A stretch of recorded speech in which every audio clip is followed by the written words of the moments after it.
जी बिल्कुल, तैयारियां पूरी हो चुकी है, लेकिन अंतिम संस्कार को लेकर विवाद ही पैदा हो गया है। हमारे साथ बीजेपी के वरिष्ठ नेता मनजिंदर सिंह सिरसा हमारे साथ हैं।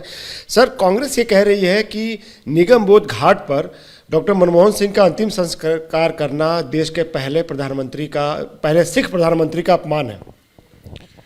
देखिए, कांग्रेस बहुत घटिया दर्जे पे उतर आई है। जैसे सूरज को कोई छुपा नहीं सकता, हिमालय पर्वत को कोई झुका नहीं सकता, इसी तरह डॉक्टर मनमोहन सिंह जी की शख्सियत को कोई दबा नहीं सकता। उनका अपमान, वो कांग्रेस के प्रधानमंत्री नहीं थे, वो मेरे देश के प्रधानमंत्री थे। और 10 साल तक जो डॉक्टर मनमोहन सिंह जी प्रधानमंत्री रहे हैं, उन्होंने इस देश का नाम पूरी दुनिया में लेकर गए हैं। और देश के प्रधानमंत्री आज हमारे श्रद्धेय मोदी जी जो जितना उनका सम्मान करते हैं, ये मुझे बड़ा दुख लगता है कि आप एक प्रधानमंत्री नरेंद्र मोदी जी पे हमला करने के लिए ऐसे रास्ते ढूंढते हैं और फिर उसमें धर्म लेके आते हैं। कल ही भारत सरकार द्वारा, गृह मंत्रालय द्वारा और अमित शाह जी ने निजी तौर पर खड़गे जी को ये जानकारी दी। ये चिट्ठी भी जो इशू हुई, मैं आपको दिखाना चाहता हूँ कि उनका मेमोरियल, भारत की सरकार एक भव्य मेमोरियल बना रही है। उसके लिए जो फॉर्मेलिटी है, उसका ट्रस्ट बनाना और ज़मीन अलॉट करना, ये अभी तुरंत कर दिया जाएगा। इन दी मीन टाइम क्रिमेशन जो है, जो उनकी लास्ट राइट्स हैं वो पूरे होने चाहिए।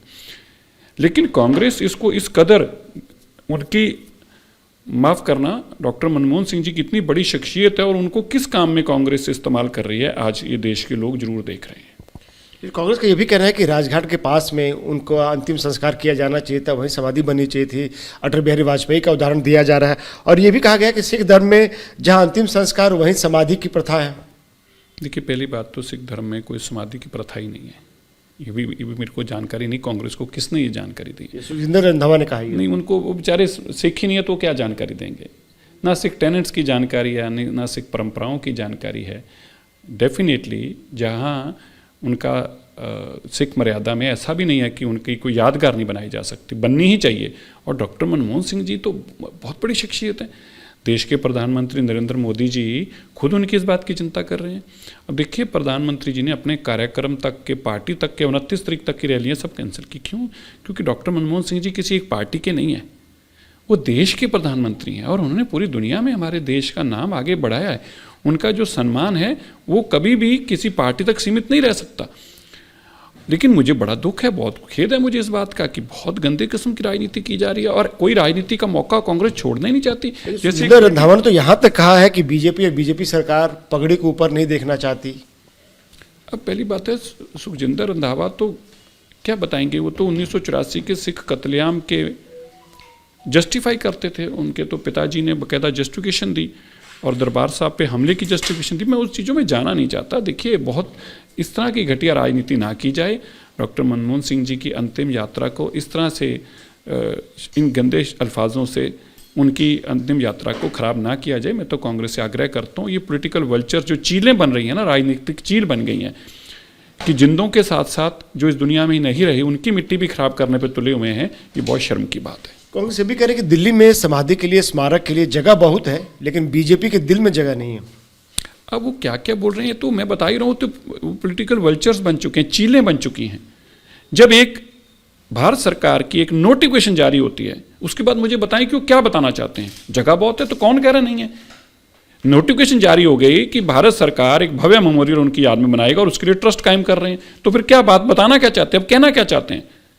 क्या यही कहना चाहते हैं ना कि हमने डॉक्टर मनमोहन सिंह जी की जो उनके अंतिम समय है उसमें भी अपनी गंदी राजनीति को नहीं छोड़ सकते? हम उनके अंतिम समय में भी गिद्ध की तरह, इस दुनिया में जो लोग नहीं रहे उनको गिद्ध की तरह नोचना चाहते हैं। अगर उनकी यही मंशा, तो मैं कैसे सोच बदल सकता हूँ? ऐसी राजनीति कांग्रेस क्यों कर रही है डॉक्टर मनमोहन सिंह के मृत्यु के बाद उनके अंतिम संस्कार को लेकर? क्या आपको लगता है कि दिल्ली में चुनाव ये भी एक वजह है? देखिए, चुनाव ही वजह और कुछ नहीं। ऐसे है कि चुनाव ही एक वजह है। हर चीज़ में वजह चुनाव ढूंढते हैं। हर चीज़ में, जीना हो, मरना हो, दुख हो, सुख हो, उसमें चुनाव ही कांग्रेस ढूंढ रही है। देखिए, डॉक्टर मनमोहन सिंह, मैं आज आपको एक विषय पर आपको एक जानकारी दूं। हमने एक सिख डेलीगेशन प्रधानमंत्री जी से मिला, ये 2022 की बात है, फरवरी 2022 में। मुझे याद है कि प्रधानमंत्री जी नरेंद्र मोदी जी तब हमें ये बता रहे थे कि डॉक्टर सिखों के बारे में बता रहे थे कि सिखों का किरदार कैसा, तो उन्होंने डॉक्टर मनमोहन सिंह जी का जिक्र किया कि चाहे मैं दूसरी पार्टी में था और पखर था, बोलता था कांग्रेस के खिलाफ, लेकिन डॉक्टर मनमोहन सिंह जी मुझे जब भी बुलाते थे, जो मैं काम कहता था निजी तौर पे मेरे स्टेट के काम करके, और फिर ये कहना, कभी ऐसा महसूस ना होने देना कि वो मेरी विरोधी पार्टी में है, ये अगर किसी में जरूरत थी तो डॉक्टर मनमोहन सिंह जी में, तो उनका सम्मान इस तरह का मोदी जी की नज़रों में कि हमें बताते थे वो विषय। लेकिन आज कांग्रेस को इसने वोटों की राजनीति करनी है और पॉलिटिकल राजनीति के लिए इस कदर नीचे आ जाएं, कहीं ना कहीं हम सब लोगों को कोई मर्यादा तो जरूर रखनी चाहिए। इतना गिद्ध नहीं बन जाना चाहिए कि जिंदों को तो खा ही रहे हैं, जो दुनिया में नहीं रहे उनको भी नोच नोच के खाएं। बीच में सिख धर्म को लेकर आ रहे हैं। अब मैं तो कह ही रहा हूँ कि धर्म लाना मतलब किस तरह गंदी राजनीति पे उतरे।